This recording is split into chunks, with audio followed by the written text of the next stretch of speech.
हो जाए तो तुच्छ नहीं हो सकता। त्यागने का अगर कहीं प्रमाण हो तो लेकर के आना, और अगर चलो तुम बिना प्रमाण के मनमुखी सही त्याग दिया तो त्यागी हुई वस्तु का क्या पूजन हो सकता है? भगवान शंकर जिसका त्याग करता है क्या उसका पूजन हो सकता? भगवान शंकर ने केतकी के फूल को त्याग किया, तो क्या आज तक केतकी के फूल की पूजा में प्रयोग किया जाता है? उपयोग है उसका? भगवान शंकर का प्रत्येक भक्त उसका त्याग कर रहा है, तो अगर भगवान शंकर ने इनका पुरस्कार किया है, इनका त्याग किया है, तो फिर राजा जनक जैसा भक्त पूजा क्यों कर रहा था? भक्त के जीवन में आराध्य का महत्व होता है। मैं नवीन चिंतन में ले चल रहा हूं, भक्त के जीवन में आराध्य का महत्व होता है, भक्ति का महत्व नहीं होता है। और राजा जनक आराध्य को महत्व नहीं दे रहा है, भक्ति को महत्व दे रहा है। अपने द्वारा भक्ति के कर्म को महत्व दे रहा है। जनक की भक्ति क्या है? शुक्र क्या है? जनक सुकृत मूर्त वैदेही बोला, अगर प्रण पूरा हो जाएगा तो हमारे सुकृत में वृद्धि हो जाएगी, बढ़ जाएंगे सुकृत हमारे। इधर जनक है उधर सुकृत में वृद्धि हो जाए, अर्थात अपने द्वारा किए गए कर्म बढ़ जाए। आराध्य वाले ये भक्ति योग है ना, भक्त उसे कहते हैं जो हमारे कर्मों का फल चला जाए तो चला जाए, लेकिन हमारे आराध्य का सम्मान बरकरार रहे, आराध्य का सम्मान जिंदा रहे। आराध्य का महात्मा उदाहरण दे रहा हूं। एक महात्मा ने किसी से अंगूठा मांगा था, पहुंच गए होंगे सब लोग। द्रोणाचार्य मांगा था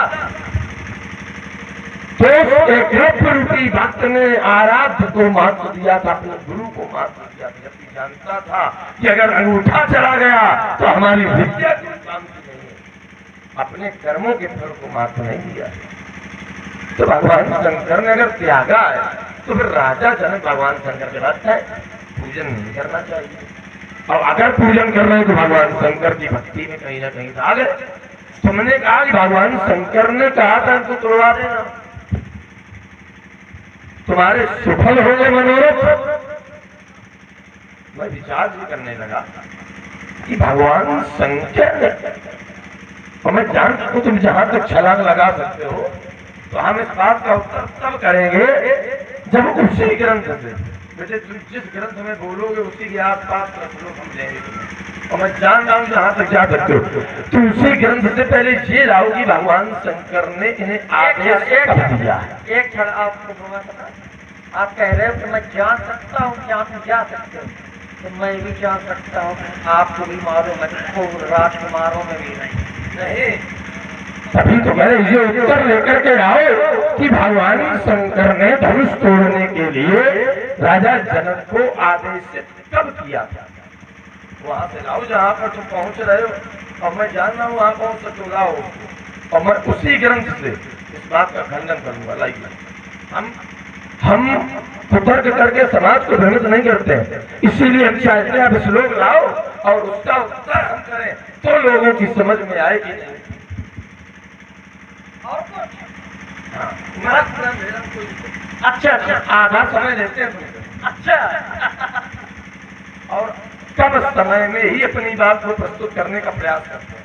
अच्छा, ऐसा समय ना लो कि लोग बात बैठे अपना काम छोड़ उनके मस्तिष्क ना चढ़े, ऐसा भी समय ना ले।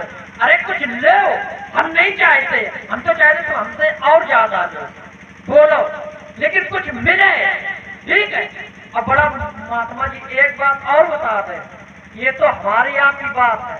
और सुनो, हमको हमारी संगत करने के लिए मैं जब ये स्वरूप छोड़ दूंगा अभी, हाँ सुनो तो पहले उत्तर भी मिलेगा, तब हम बता देंगे कि हमारे लिए बनने के लिए किसने तुमने एक बात कही, सुनो, हमारे साथ बनने के लिए किसने लालाच महात्मा रहे। अच्छा सुनिए एक क्षण आप तर्क नहीं कर रहे। तुमने कहा कि कोई ऐसी बात लाओ जो समाज की मस्तिष्क में घुसे, ईमानदारी से हाँ। ये बात हम 7 दिन से सीख रहे थे, आज भी कह रहे हैं हाँ कि हमारे द्वारा बताई गई कोई भी बात अगर समझ में ना आए हाँ तो समाज से खड़े होकर के व्यक्ति प्रश्न कर सकता है। बजाइए ताली, यही हम भी चाहते हैं। और अच्छा हम क्या कह रहे हैं, मैंने और विषय ये है कि तुमने भगवान शंकर ने आदेश दिया, ये व्यर्थ की बातें हमारे साथ रहने के लिए ये सब बातों से संवाद नहीं हो सकती, हमारी बात का उत्तर नहीं है। हम ये चाहते हैं समय बर्बाद न किया जाए, कम समय पर लोगों को अच्छा मिले। तुमने पहले ही बोला था, तब तुमने इससे पहले 1-2 बार और बोल चुके हो कि हम नवीन चिंतन लेंगे, हम आ जाए। नवीन चिंतन तो फिर ये बात ना करो, एक बार हो गई नवीन, अब इस यात्रा बढ़ाइए। मैं तुझे चाहता हूँ आप यात्रा बढ़ाइए। अब उत्तर मैं आपकी जो बिंदु रखे, मैं नवीन ही दे रहा हूँ, लेकिन उन नवीनता के साथ मैं ये नहीं कह रहा हूँ कि मैं ऐसा हूँ या वो ऐसे है या अमुक व्यक्ति ऐसा, ये उत्तर नहीं है। आप हमारी बात से उत्तर लाइए कोई नवीन, आपका सागर है, मैं ये नहीं कह रहा। चलिए पहले आप पूर्ण हो, आप देख लीजिए, नया नया करके रखा गया उसका उत्तर लो। आपने कहा कि जो त्याग किया जाता है वही बात आ रही, उत्तर नहीं लेना, बात समझना आप लोग। इन्होंने अभी कहा था जो त्याग दिया जाता है वो पूजनीय नहीं होता, जो त्याग दिया जाता है वो पूजनीय नहीं होता है। और इसके पहले इन्होंने क्या बोला था, ईमानदारी हाथ उठाकर कहना, भगवान शंकर ने मैया सती को त्यागा, भगवान शंकर ने मैया सती को मैंने जो कहा था मैया सती को त्यागा नहीं, बात पूरी हो जाने दो। मैया सती ने, भगवान शंकर ने मैया सती को त्याग किया, कहा ही नहीं है। अच्छा नहीं छोड़ दिया, मैंने कहा क्या था कि मैया सती के अंग के टुकड़े किए गए और पूज्य खंडित होने के बाद पूज्य रहता है। हाँ एक क्षण ये कहा था। चलो जहां से आप बोलोगे मैं वहीं से उत्तर दूंगा, आप जहां से बोलेंगे मैं त्यागने की बात नहीं है, यही तो थी कि धनुष पूज्य था तो खंडित होने के बाद पूजा क्यों नहीं। आगे यात्रा करो, जो हो गया वो उसको छोड़ो, आगे यात्रा।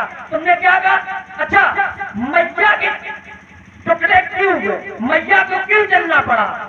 मैया सती ने अपने पति की बात नहीं मानी। देखिए प्रजापति की बात देखिए, ध्यान देना। देखिए प्रजापति के यहाँ यज्ञ हो रहा था, देखिए प्रजापति ने सबको आमंत्रण किया, ठीक, सती को आमंत्रण नहीं किया, भोले बाबा को नहीं बुलाया। ध्यान देना, तुम्हारा उत्तर एक क्षण में दे दूंगा, एक क्षण में, एक क्षण में। समय का भोजन हो, हाँ समय का भोजन बिल्कुल नहीं, लेकिन कुछ समझो, आप लोग अच्छे व्यक्ति है, विद्वान व्यक्ति है ना, अब ये क्षेत्र भी विद्वानों का है। चलिए सुनो, मैया सती को नहीं बुलाया गया, यज्ञ चल रहा था, सभी को आमंत्रण किया गया, भोले बाबा को प्रजापति ने नहीं बुलाया।